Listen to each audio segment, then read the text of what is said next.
자, 이번 시간은 행정정보공개, 정보공개법상의 정보공개를 보도록 하죠. 행정정보공개에 관한 일반법이 바로 정보공개법, 정확한 명칭은 공공기관의 정보공개에 관한 법률이 바로 일반법이 됩니다. 앞에서 보셨던 행정절차법과 정보공개법은 항상 어떤 시험에서든 법조문과 함께 그 관련 법조문에 딸린 판례가 있죠. 이 판례가 잘 나오니까 요거는 무조건 여러분들 이 법조문뿐만 아니라 그 관련 판례도 정확히 해놓고 계셔야 합니다. 늘 항상 행정절차법에서 한 문제, 그 다음에 정보공개법에서 한 문제, 아니면 이때 행정절차법 한 문제, 개인정보보호법, 다음 시간에 하는 개인정보보호법이 보호법에서 출제됩니다. 아니면 또 행정정보공개에서 한 문제, 개인정보보호법에서 한 문제 이렇게 나올 수가 있습니다. 자, 행정정보공개인데 이거 마찬가지로 일반법인데 여기 좀 그 내용이 좀 법조문 되어 있고 뒤에 이제 이론이 좀 정리되어 있습니다. 그래서 여기 내용을 같이 한번 쭉 다시 한번 법조문 정리하고 이어서 이렇게 이제 그 이론도 정리하겠습니다. 먼저 들어가기 전에 뒤에 좀 잘 돼 있지만은 마찬가지로 행정절차법과 마찬가지로 여기에서 그 바로 정보공개법이 이 이론적 근거, 실정법적 근거를 보고 가야 합니다. 우리 헌법에 보면 헌법이죠. 헌법에서 자, 헌법 제21조가 있어요. 헌법 제21조 제1항 보시면 언론 출판의 자유가 있어요. 언론 출판의 자유권, 표현의 자유권이라고 합니다. 이 표현의 자유권이 있는데 주로 우리 헌재는 헌법재판소는 주로 21조 표현의 자유권으로부터 도출되는 그죠? 도출되는 알 권리 있죠. 우리 헌재는 이 알 권리 있죠. 이 알 권리의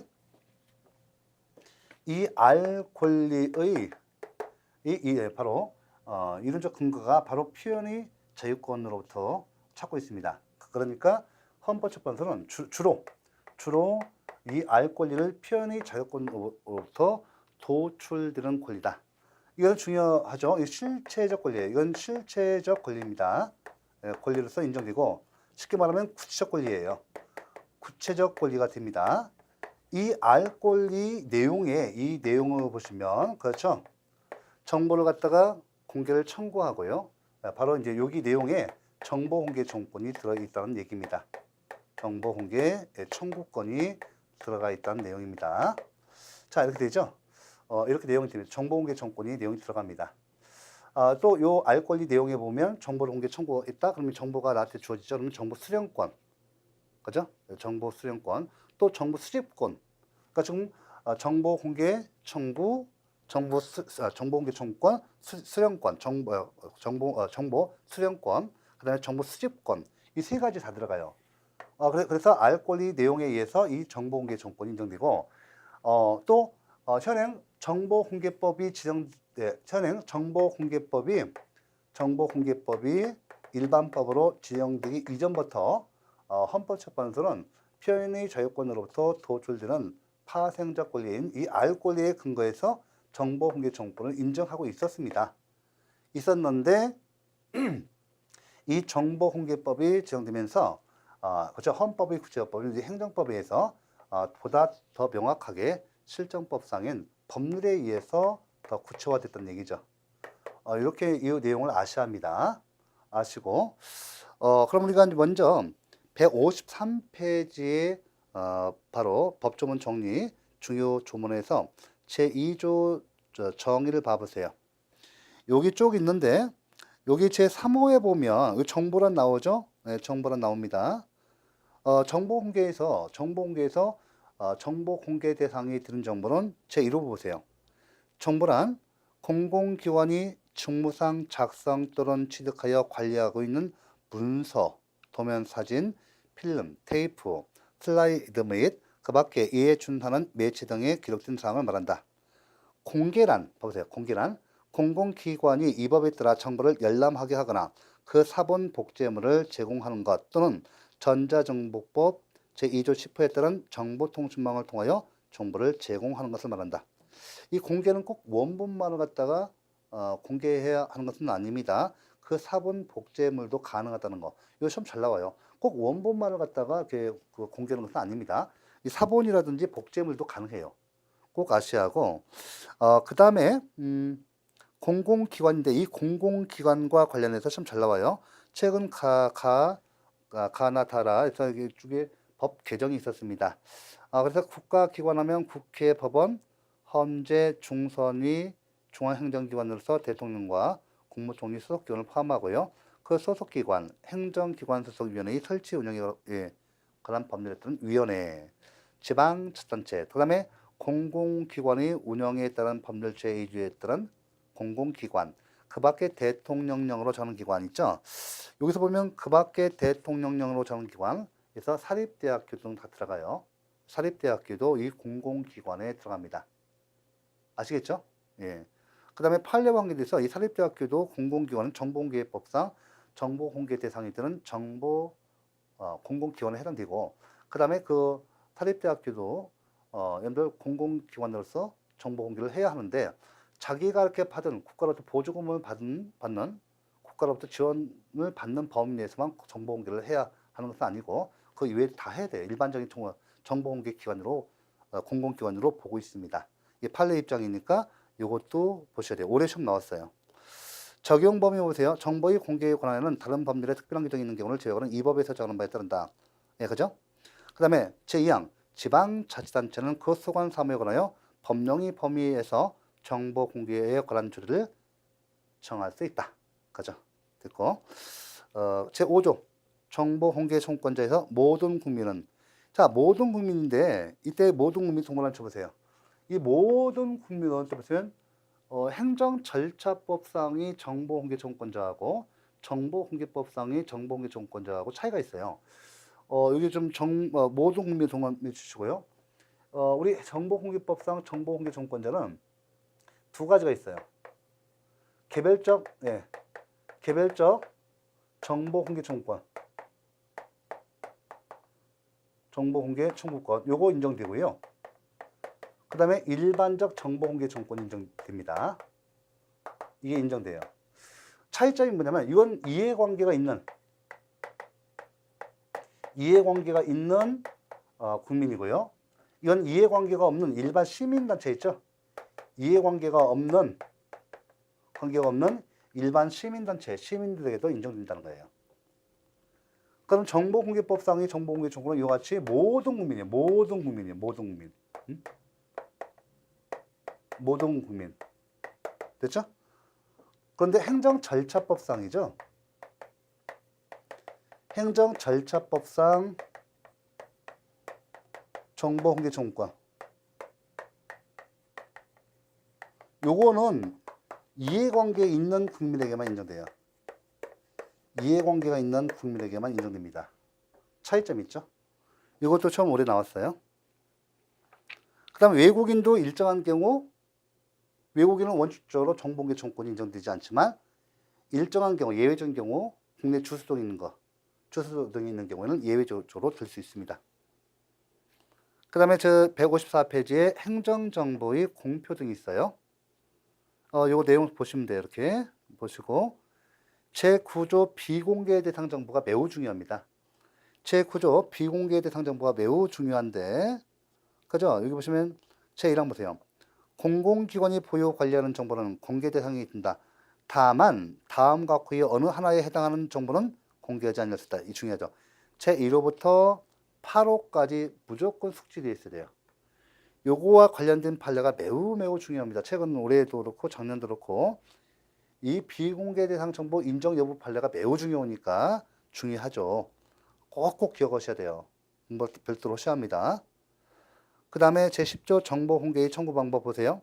정보공개의 청구 방법은 해당 정보를 보유하거나 관리하고 있는 공공기관에 해당 정보를 보유하거나 관리하고 있는 공공기관에 정보공개 청구서를 제출하거나 말로써 정보공개를 청구할 수 있습니다. 그 다음에 제11조 정보공개 여부의 결정 봐보세요. 제1항 청구를 받은 날부터 10일 이내죠. 밑줄. 제2항 1항에 따른 기간 내에 공개 여부를 결정할 수 없을 때에는 그 기간이 끝나는 날의 다음 날부터 계산하여 10일이 범위에서 공개 여부 결정 기간을 연장할 수 있습니다. 그죠? 10일, 10일입니다. 그래서 제3항이 중요해요. 공공기관은 공개 청구된 공개 대상 정보의 전부 또는 일부가 제3자와 관련이 있다고 인정할 때는 그 사실을 제3자에게 지체 없이 통지하며 필요한 경우에는 그 의견을 들 수 있다. 제2항이 법 개정이 있었어요. 그러니까 제11조 제2항 주의하셔야 돼요. 자, 정보 공개 청구를 했어요. 그런데 해당 그 정보 공개 기관이 부득이한 사정, 공개를 할 수 없는 부득이한 사정이 있는 경우는 10일을 연장할 수가 있어요. 11, 10일, 최장 20일이죠. 자, 20일이 경과됐음에도 불구하고 정보 공개 여부가 결정이 없으면 어떻게 돼요? 예전에는 비공개의 이 결정이 있는 것으로 본다. 이런 규정이 있었는데 삭제해버렸어요. 만약에 11, 10일 지나도 정보 공개 여부가 결정이 없으면 바로 부작위 위법 확인 소송을 제기해야 돼요. 바로. 아시겠죠? 할 수 있습니다. 그래서 비공개가 있는 것으로 결정된 이 규정이 삭제되었습니다. 비공개 결정이 있는 것으로 본다면 틀린 지문이에요. 이미 삭제돼서 없어진 지문입니다. 정보 공개 여부 결정이 통지 시 13조 나오고요. 자, 그다음에 여기 정보 공개 여부의 결정에 시간 내서 쭉 읽어 보세요. 자, 14조 부분 공개도 허용됩니다. 그러니까 공공기관이 이 정보 공개 대상이 되는 정보가 공개 대상 정보와 비공개 대상 정보가 혼합되어 있는 경우, 이때 분리가 가능하면 비공개 대상 정보를 갖다가 빼고 그 나머지 공개 대상 정보를 공개해야 합니다. 그 다음에 15조 정보의 전자적 공개가 인정되고 있고요. 제16조 즉시 처리가 가능한 정보의 공개 나오고, 자, 비용 부담 보세요. 비용 부담 누가 하죠? 행정 절차의 비용은 행정청이 부담합니다. 그런데 우리 정보 공개 같은 경우는 비용 부담을 원칙적으로 청구인이 부담한다는 거 아시고, 그 다음에 여러분들이 알아두셔야 할 것이 있어요.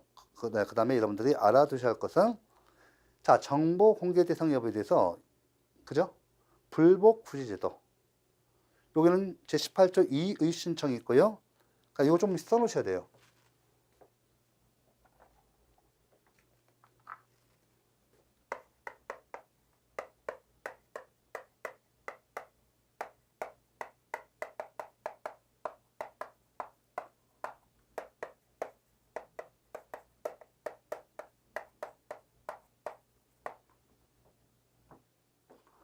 보시면 첫 번째 뭐가 있어요? 이의 신청. 제가 왜 쓰겠습니까? 그만큼 중요하다는 뜻이에요. 시험에서 많이 나왔습니다. 두 번째가 행정심판이에요. 세 번째가 행정소송입니다. 여러분들 주의하실 것은 이 정보공개법에 규정되어 있는 불복부재 제도로서 행정심판과 행정소송은, 자, 일반법인 행정소송법상이 행정소송이고요. 일반법인 행정심판법상이 행정심판이에요. 그 다음에, 자죠, 이거 이의 신청은 일반 행정심판에 대한 특별심판으로서 이것도 행정심판의 일종입니다. 이의 신청은 당의 행정청, 정보 공개 여부를 결정하는 당의 행정기관을 대상으로 해서 이의를 제기하는 겁니다. 행정심판위는 행정심판위원회에 대해서 하는 것이고, 이건 당의 행정청에 대해서 하는 것이고, 이것은 행정심판위원회에 대해서 하는 거고, 이건 법원에 되는 겁니다. 그런데 현행 보시면 정식 행정쟁송결제 행정소송이 있는데요. 이의 신청과 행정심판은요, 그 모두가 행정소송에 대해서 임의적 절차예요. 임의적 절차입니다. 그래서 내가 이의 신청을 하고 싶으면 하고, 또 행정심판을 하고 싶으면 하고, 싫으면 바로 행정소송으로 바로 갈 수 있어요. 바로 올 수 있고, 이의 신청과 행정심판을 거치고 싶으면 이의 신청을 거쳐서 행정소송으로, 이의 신청을 거쳐서 행정심판으로, 이의 신청을 거쳐서 행정소송으로 올 수가 있고, 아시겠죠? 또 정보공개의 이 공개 여부 결정에 대해서 행정심판을 거쳐서 행정소송으로 올 수도 있어요. 그래서 이 세 가지 제도가 있습니다. 그러니까 이의 신청과 행정심판, 이의 신청은 행정심판에 대해서, 행정심판은 다시 행정소송에 대해서, 이의 신청은 행정심판에 대해서 또 행정소송에 대해서, 행정심판은 또 행정소송에 대해서 임의적 전심 절차, 임의적 절차라는 거 꼭 기억하셔야 돼요. 잘 나옵니다. 이거 잘 나옵니다.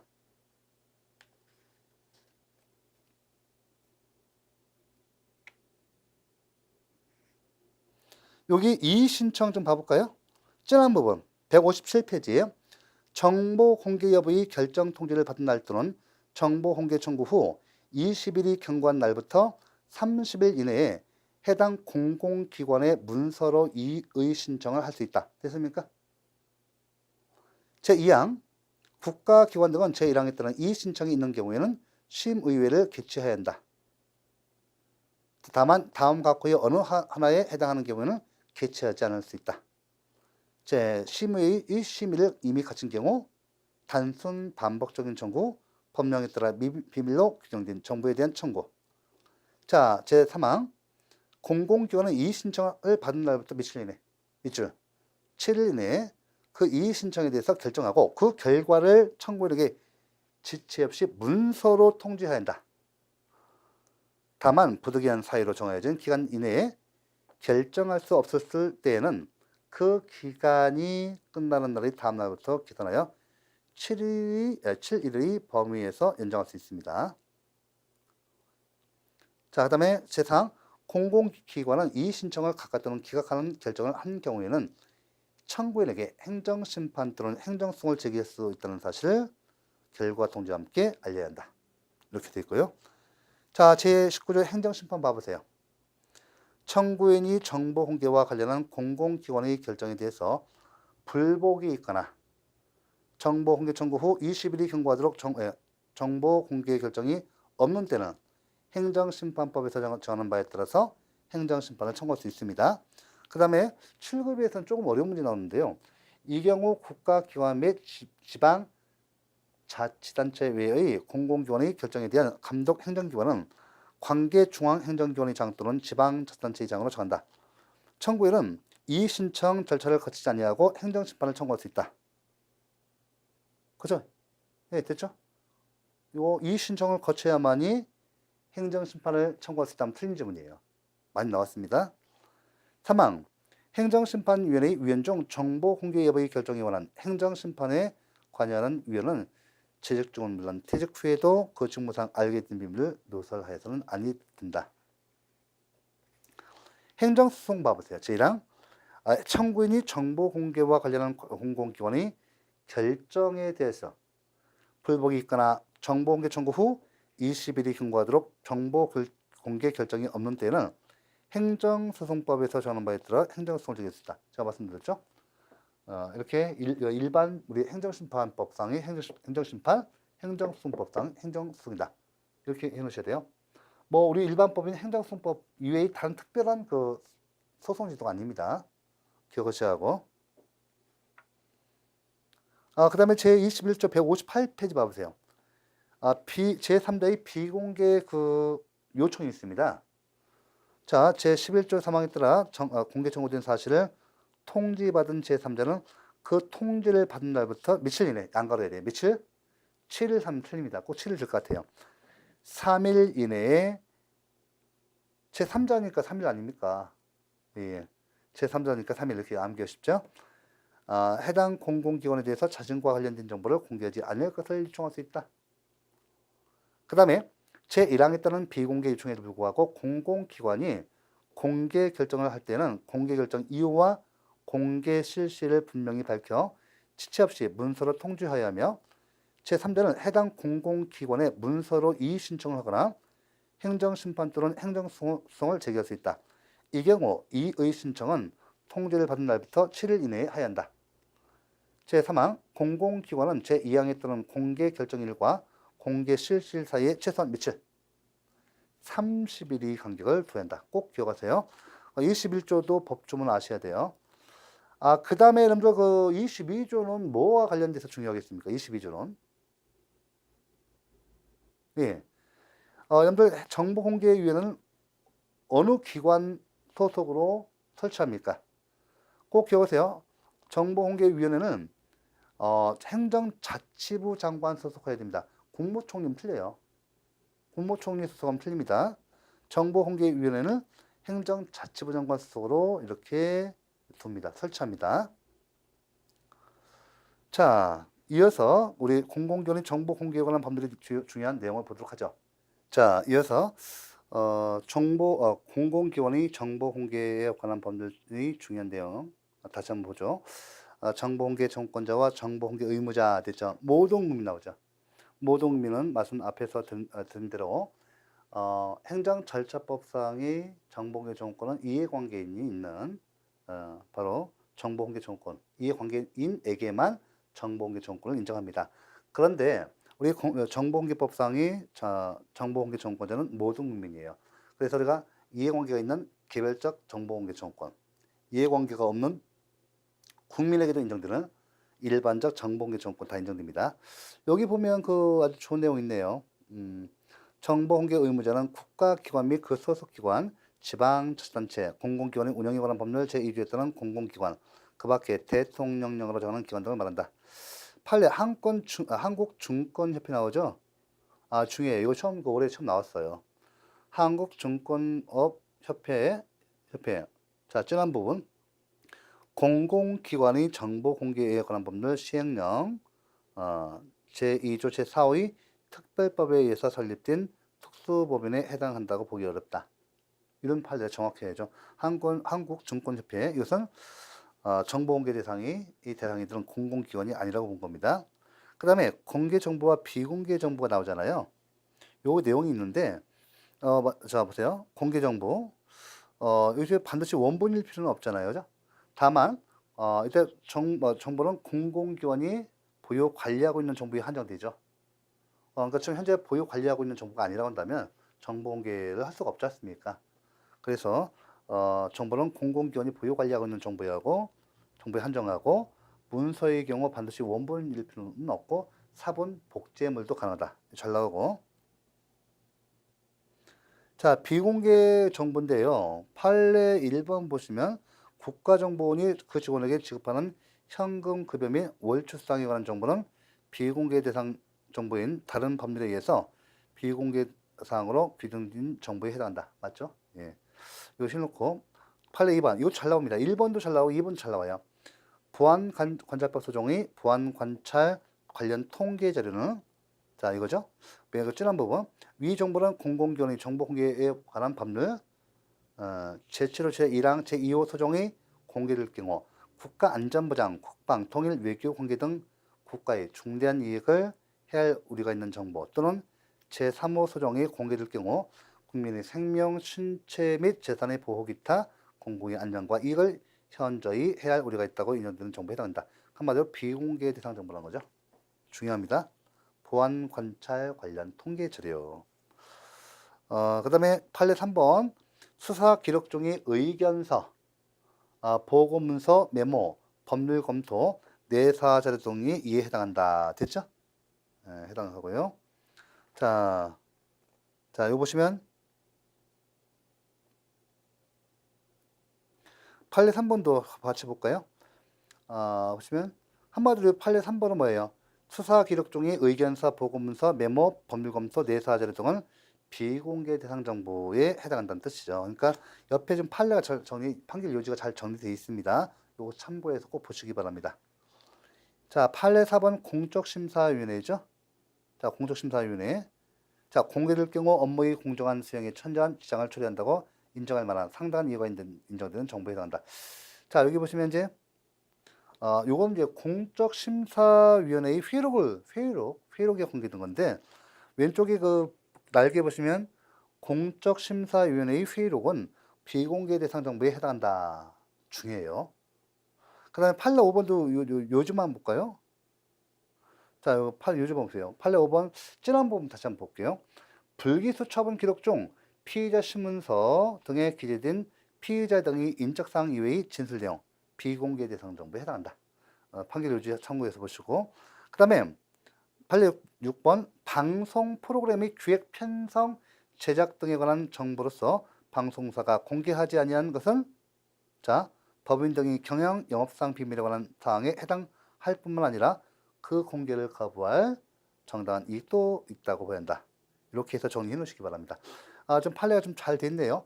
요거 잘 해 놓으시고 최근 판례까지 해 놓았으니까 기출 문제 판례도 해 놓고 있습니다. 잘 해 놓으시고 세 번째 청구인이 권리 수대는 됐죠. 이의신청, 행정심판, 행정소송. 이거 앞에 봤던 거고 제3조의 권리구제수단도 받으시고 이렇게 해서 이제 정보공개법을 다 정리했고요.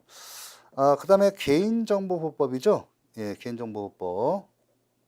예, 요거 보시면 이제 개인정보보호법, 요것도 마찬가지로 최근에 와서 좀 그 법 전문이 거의 다 그 완비됐어요. 하도 그 인터넷 매체라든지 또, 그죠? 포털 등에서 이제 은행, 권, 포털에서 각 개인의 개인정보가 무분별로 유출돼 가지고 범죄에 악용된다든지 해서 이걸 강화하기 위해서 매우 좀 그 법이 강화되어 있고 내용도 굉장히 그 완비되어 있습니다. 먼저 개인정보법 중요 조문인데 제2조 정의부터 하나씩 볼까요? 처음 나올 수 있는 사항을 하나씩 점검하도록 하죠. 보시면 연말 161조에 이제 그 보시면 제2조 정의 봐보세요. 개인정보란 연말 개인정보보호법상 개인정보입니다. 살아있는 개인에 관한 정보 밑줄. 살아있는 개인에 관한 정보입니다. 밑줄. 그죠? 살아있는 개인에 관한 정보. 그러면 살아있는 것은 뭡니까? 이거 살아있는 개인정보인데 여기다가 이제 예.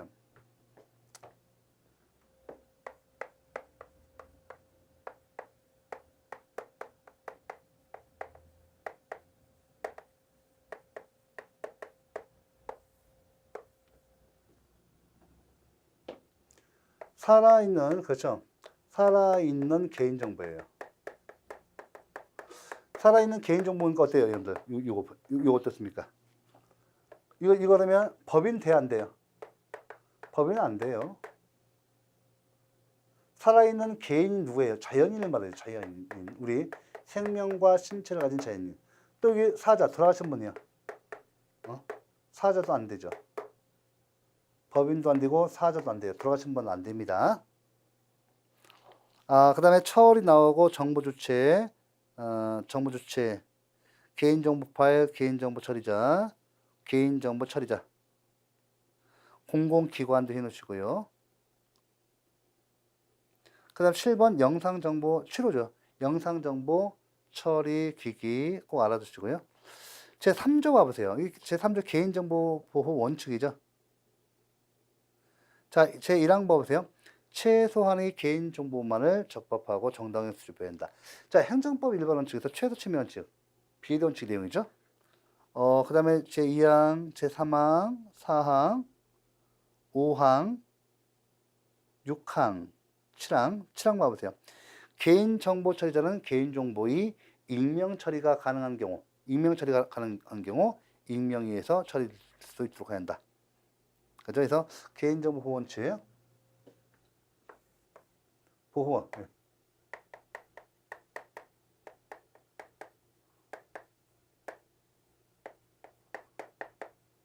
이번 주죠. 주민등록 이런 거 그죠? 특정인을 식별할 수 있는 것도 좀 굉장히 강화되어 있습니다. 그러니까 개인정보 우리나라 같은 경우는 주민등록번호 개인정보 너무 많이 노출돼 있어요. 지금은 이제 물론 그 상당히 제한되고 있지만 여기서 익명성이 가는 경우 익명성 보장하는 거죠. 익명이 가는 경우 익명으로 한다는 거죠. 해놓고 그 다음에 제15조 개인정보의 수집 이용 그죠? 이거 좀 내용 보시고 그 제16조 개인정보의 수집 제한이 있습니다. 그 다음에 개인정보의 제공이 있죠. 10조까지 받으시고 이때 한 가지만 더 할게요. 이게 정보와 관계돼 개인정보와 관계돼서 건데 이 정보는요. 예전에는 그 컴퓨터 등에 의해서 처리되는 컴퓨터 등에 의한 특수매체 기록, 컴퓨터 등에 의해서 처리되는 정보만을 보호했다가 지금은 손으로 쓴 수기 정보도 인정돼요. 수기 정보도 보호됩니다. 됐죠?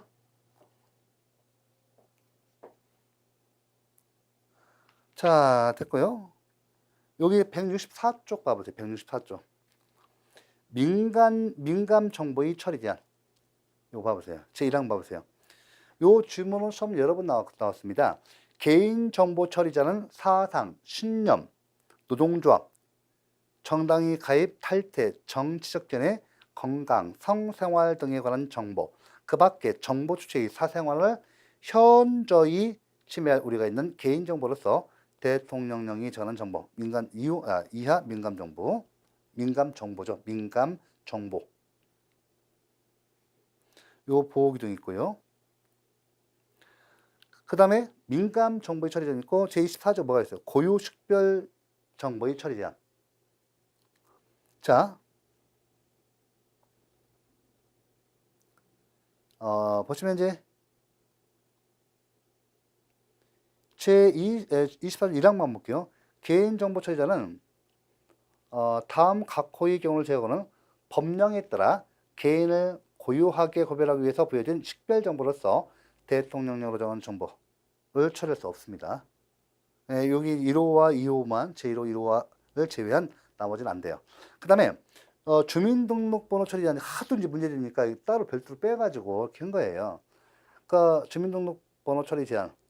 요즘에 인터넷 그 웹사이트라든지 그 포털에 가입할 때 주민등록번호를 요구하지 않습니다. 맞죠? 자, 보세요. 제24조 제1항에도 불구하고 개인정보 처리자는 다음 각호의 어느 하나에 해당하는 경우를 제외하고는 주민등록번호를 처리할 수 없다. 원칙적으로 주민등록번호를 처리할 수 없습니다.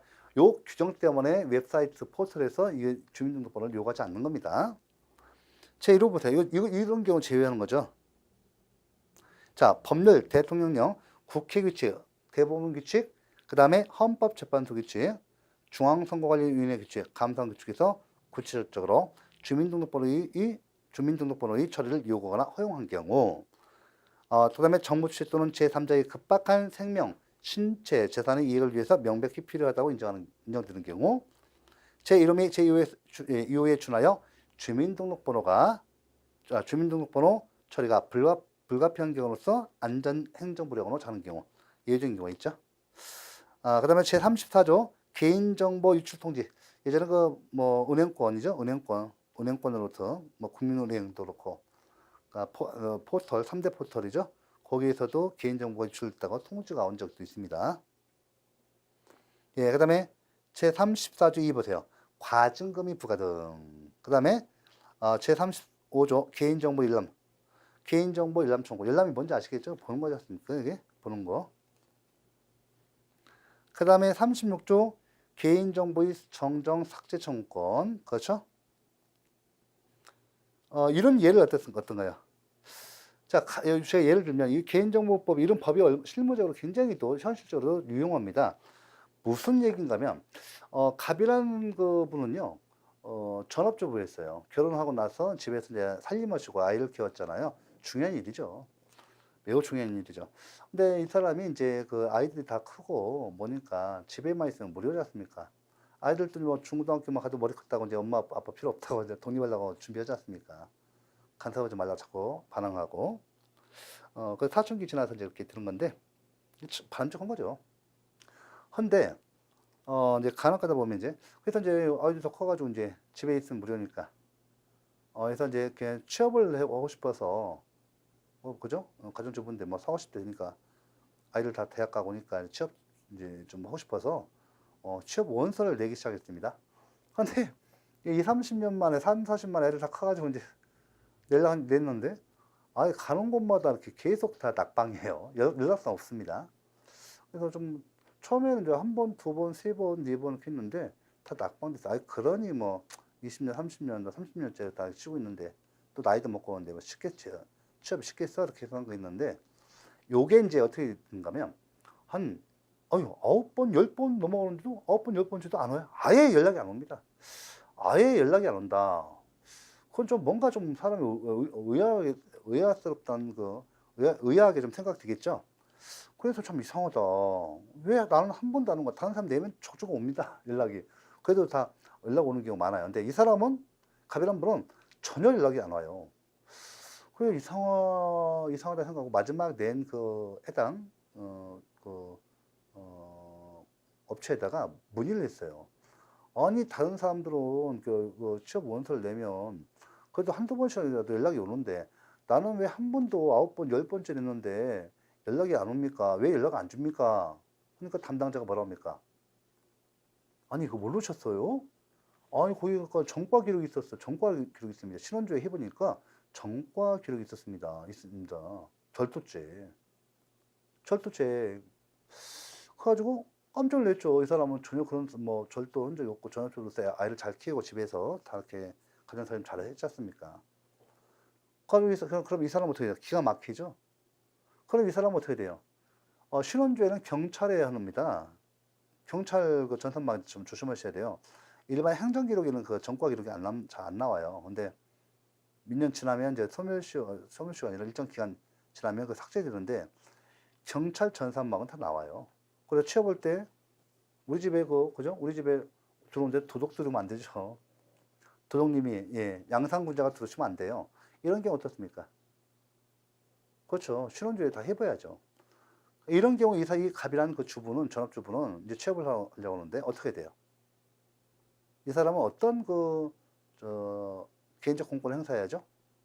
바로 개인정보보호법상, 그죠? 개인정보보호법상 개인정보의 정정 삭제권을 주장해야죠. 어디에다가? 경찰 당국에다가.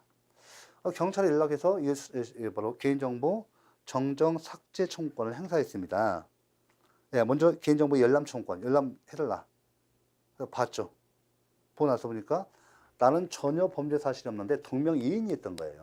경찰관에서 이제 그 전산 입력하는 과정에서 잘못 친 거예요. 엉뚱한 사람한테 올라가는 거죠. 그래가지고 이제 개인정보 열람 청구권 행사해서 확인하고 개인정보 정정 삭제 청구권을 갖다 행사했죠. 경찰 당국에서는 경찰에서 잘못했기 때문에 이거는 바로 이제 일정한 절차를 거쳐서 정정 삭제해 줬습니다. 취업됐을까요? 안 됐을까요? 되죠, 이제는. 그죠? 본래 그 범죄자 동명이인인데 경찰관이 입력 과정에서 잘못했기 때문에요. 다시 이제 그 원 상태로 간 거죠. 그 이제 앞으로죠. 그 20년, 30년 동안 그냥 그죠? 전과 없이 살다 가서 그 사람 범죄자 절도 오신 분은 바로 이제 이렇게 올라가죠. 그 사람이 이제 제한되기 시작합니다. 취업 제한되죠. 아이고 조심해야 합니다. 그 다음에 제37조 개인정보의 처리 정지. 이런 사례죠. 개인정보의 처리 정지 등 있고 제38조 권리행사의 방법 및 절차 봐보세요. 정부 주체는 열람, 정정 삭제 또 처리 정지 등의 요구를 문서 등 대통령령으로 정하는 방법 절차에 따라서 대리인에게 하게 할 수 있다. 그 다음에 이제 요거까지 됐죠. 그 다음 처음 나온 게 최근 나온 것이 39조입니다. 손해배상 책임. 자, 여러분들 그 손해배상 책임은 원칙적으로 불법 행위로 인한 손해배상 책임은 원칙적으로 누가 그 입증 책임져요? 입증 책임. 원고가 집니다. 불법 행위에서는요, 피해자인 원고가 그 입증 책임, 상대방이 고의과실이 있고 그 위법 행위가 있고 이에 따라서 손해가 발생했음을 원고가 피해자가 입증해야 돼요. 근데 이런 경우는 여기 개인정보법에서는 그렇죠. 정보 처리자 일반 국민들 잘 몰라요. 그리고 뭐 이런 컴퓨터라든지 전문 기술을 어떻게 알 수가 있어요? 전공자 이외에는 알 수가 없습니다. 또 그 업무를 담당하시는 분 이외에는 알 수가 없죠. 일단요. 그래서요. 일단 그 개인정보보호법은 입증 책임을 전환시키고 있어요.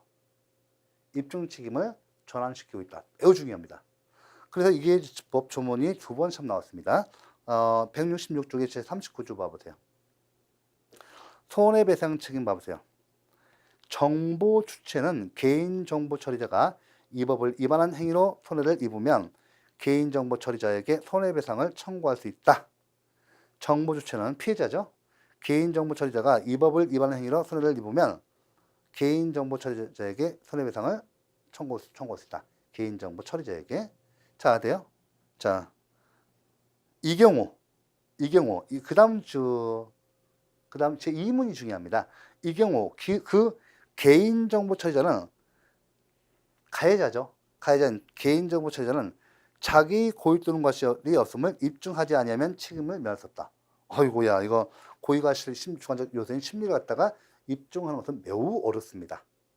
그러니까 입증 책임 전환시켰죠. 원래 피해자가 입증 책임져야 하는데 정부 주체인 나죠. 정부 주체인 나가 피해자인데 원래 내가 입증해야 돼요. 이 고의 과실을 갖다가. 근데 이걸 입증 책임 전환시켜서 개인정보 처리, 개인정보 처리 자에게 입증 책임을 전환시켜서 개인정보 처리자가 내가 포털 관리하는데 고유 과실 없어. 입증해야 하는데 그것도 거의 힘들어요. 입증 책임을 전환시키는 그 규정입니다. 그 다음에요. 3번 보시면 그죠? 3번을 한번 봐보세요. 개인정보 처리자의 고의 또는 중대한 과실로 인하여 개인정보가 분실, 도난, 유출, 위조, 변조. 이 변조 이번에 법 개정 통해서 신설된 겁니다. 변조가 삽입됐습니다. 변조 또는 훼손된 경우로서 그 정부 주체에게 손해가 발생한 때는 법원은 그 손해액의 몇 배? 3배를 넘지 아니하는 범위에서 손해배상을 정할 수 있다. 다만 개인정보 처리자가 고의 또는 중대한 과실이 없음을 증명한 경우에는 그러하지 아니다. 자, 개인정보 처리자가 이렇게 입증 책임지죠. 예, 좋습니다. 자, 4번 문항. 법원은 뭐 배상액을 정할 때는 다음과 같고 이상을 고려한다. 됐죠? 자, 그다음에 여러분들 제39조 2 법정 손해배상의 청구. 요게 이번에 신설된 규정이에요. 법정 손해배상의 청구. 이 법조를 봐볼게요. 39조의 2입니다. 39조 2인데 봐볼까요? 자, 39조 1항에도 불구하고 정보 주체는 개인정보 처리자의 고의 또는 과실로 인하여 개인정보가 분실, 도난, 유출, 위조, 변조 새로 들어온 겁니다. 또는 훼손된 경우에는 300만 원 이하의 범위에서 상당한 금액을 손해액으로 하여 배상을 청구할 수 있다. 자, 이 경우 개인정보 처리자는 고의 또는 과실이 없음을 입증하지 않으면 책임을 면할 수 없다. 됐죠? 그 다음에 3항 제39조에 따라 손해배상을 청구한 정보 주체는 사실심의 변론이 종결되기 전까지는 그 청구를 따로 변경할 수 있다. 따로 제1항에 따른 청구로 변경할 수 있다. 요거 해놓으시고, 자, 이어서 49조 자 집단 분쟁 추정 우리 개인정보법은 집단 분쟁 추정 절차를 두고 있어요. 포털 몇백만 명 있지 않습니까? 다음이다, 내일보다 1000만 명 넘어가요. 그러니까 이런 집단 분쟁 조정을 해야겠죠. 개인정보 정보가 유출되면요, 개인에게 그 피해를 갖다가 입증을 진짜 힘들어. 개인은 그 액수가 많지도 않아요. 작은데 사람이 많으니까 피해를 갖다가 드러나지 않는 경우도 많고 모르는 경우도 많고 피해 액수가 작아요. 이런 경우에 문제되죠. 그래서 집단 분쟁 조정도 해놓고 단체소송을 인정합니다. 매우 중요합니다. 자, 그러면 개인정보법은 단체 소송을 인정합니다. 그래서 개인정보 처리자가 집단 분쟁 조정을 거부하거나 집단 분쟁 조정의 결과를 수락하지 아니한 경우에는 법원의 권리침해 행위 금지 중지를 구하는 소송을 제기할 수 있습니다. 단체 소송을 제기할 수 있습니다. 자, 이어서 볼까요? 제56조 확정 판결의 효력 봐보세요. 자, 이거 봐보세요. 확정 판결이죠. 원고의 청구를 기각하는 판결이 확정된 경우 이와 동일한 사안에 관하여는 51조에 따른 단체는 단체 소송을 제기할 수 없다. 자, 해놓으시죠. 자, 해놓으시고 57조 민사소송법의 적용 준용 규정이 있습니다. 여기 제 57조 제1항 같이 보세요. 단체 소송에 관하여 이 법에 특별한 규정이 없는 경우에는 민사소송법을 적용한다. 이게 준용이에요. 준용. 법 규정에 다른 법 규정을 적용한다는 규정이 있죠. 준용 규정이 있는 겁니다. 적용이 일부 제외해서 이거 받으시고요. 제59조 금지행위 봐보세요. 금지행위 받으시고, 그 다음에 제64조 시정조치가 있죠. 이렇게 받으시고, 제65조 고발 및 징계 공고가 있습니다. 자, 여러분들 이렇게 보시는데 일단은 개인정보보호법까지 있고요. 특히 여러분들 여기 뒤에 가 보시면 뭐가 있어요? 문제가 좀 있죠? 문제가 좀 실려 있죠? 그럼 제가 잠깐 문제 여기 좀 기출문제를 이용하고 잠깐 한번 좀 같이 봐볼게요. 다는 못 보고 몇 가지만. 여러분들 반드시 여러분들 기본 이론을 하시면 챕터 가셔서 문제 푸신다 늘 말씀드렸습니다. 이건 시간 제약돼 있어서 인터넷 강의라 다 못 봐요. 그러니까 요거는 좀 처음 문제와 관련돼서 좀 봐볼게요. 먼저 170페이지 잠깐 봐보세요. 170페이지 틀린 지문 위주로 공부입니다. 자, 170페이지에 일단 4번 문항 봐보세요. 자, 현행 공공기관의 정보 공개에 관한 법률 및 정보 공개 제도에 대한 관한 설명을 옳은 것입니다. 자, 동그라미 4번. 사립고등학교는 공공기관의 정보 공개에 관한 법률에서 말하는 공공기관에 해당한다. 맞죠? 사립대학교도 마찬가지고요. 자, 했고 1번 문항 봐보세요. 1번 문항.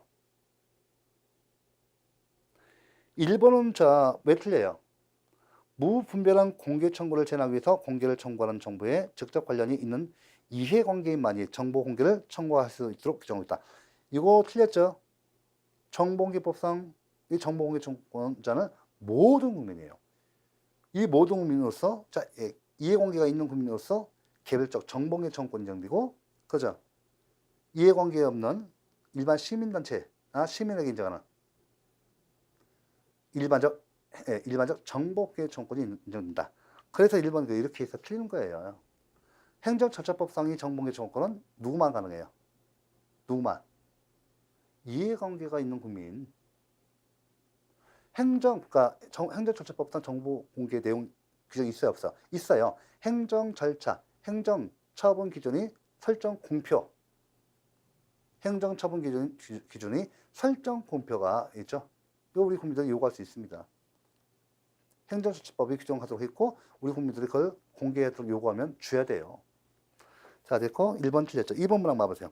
공공기관에서 직무상 취득하여 관리하고 있는 문서 중 공무원이 아닌 개인이 작성한 문서는 공공기관의 정보공개에 관한 법률에서 말하는 정보가 아니다. 아니죠. 2번도 틀렸죠. 자, 여러분들 일단 공공기관이 직무상 취득하여 관리하고 있는 문서이기만 하면 돼요. 예. 자, 꼭 공무원이 작성한 것만이 아니라 우리 일반 사인들이 작성한 것도 해당됩니다. 그 다음에 3번 문항. 정보 공개 제도는 국민이 알 권리를 보장하기 위한 제도이므로 정보의 공개 및 우송의 실비를 원칙적으로 누가? 행정절차 비용은 누가 부담해요? 행정청이. 그럼 우리 정보공개법은요? 그렇죠. 정보공개 청구권자가 수익자 부담 원칙입니다. 자, 그래서 이게 틀렸어요. 이렇게 해놓고 뭐 일단 한 문제만 풀어보겠습니다 하고 이어서 여러분들 172페이지 지금 그 3번 문제 봐보세요. 처분이 이유 제시 설명으로 옳지 않은 것입니다. 4번 문항 보세요. 4번 문항이 틀렸는데 자, 계약제 공무원 채용 계약 해제. 계약제 공무원 채용 계약 해제는 자, 계약제 공무원 채용 계약은 그 법적 성질이 뭐죠? 공법상 계약이죠. 우리가 앞에서 봤던 거죠. 우리 이제 그 밖의 주연 행위 형식에서 공법상 계약에서 다뤘던 겁니다. 그 문제 풀어보면 이렇게 풀립니다. 그러니까 강의 이론하고 요 책하고 맞는 거죠. 자, 계약제 공무원 채용 계약 해제의 의사표시에 있어서도 행정청 행위에 따라 근거와 이유 제시를 하여야 한다는 것이 판례 입장이다. 아니죠. 공법상 계약은 행정절차법의 그 규율 규정으로 규정 안 돼 있어요. 그러니까 처분에서 인정되고 있는 이유 제시의 규정이 공법상 계약에는 적용이 없다는 것입니다. 사전 통지도 마찬가지고. 자, 그래서 이 3번, 4번 틀린 거예요. 이렇게 문제 푸는 거예요. 자, 이렇게 됐죠? 예. 한 문제만 더 풀어보죠, 그러면. 자, 여러분들, 175쪽 봐보세요.